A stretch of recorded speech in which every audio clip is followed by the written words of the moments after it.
A Chinese military aircraft had entered Korea's airspace this morning, prompting the dispatching of South Korean fighter jets. But in a rare move, China had notified South Korea of its intrusion before entering Korea's air defense identification zone. Our Kim Ji-yeon tells us why. A Chinese military plane had entered South Korea's air defense identification zone twice on Tuesday, but unlike previous instances, the aircraft this time notified the South Korean military before entering KADIZ. A Joint Chiefs of Staff official said the Y-9 reconnaissance Chinese aircraft flew near waters of the southern island of Jeju and stayed in KADIZ for about 77 minutes in total. Upon detecting the aircraft approaching KADIZ, the South Korean military scrambled multiple fighter jets and identified it. The South Korean military followed up and tried to communicate with Beijing through the two countries' military hotline.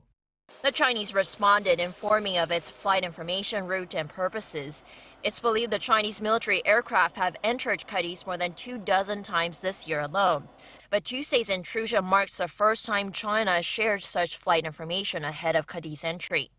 This comes at a time when the two sides have stepped up efforts to mend defense ties after relations had soured when Seoul decided to deploy the U.S. missile defense system known as THAAD in the country. Seoul and Beijing agreed to work towards setting up more military hotlines during their vice ministerial level strategic dialogue, which was held last week for the first time in 5 years.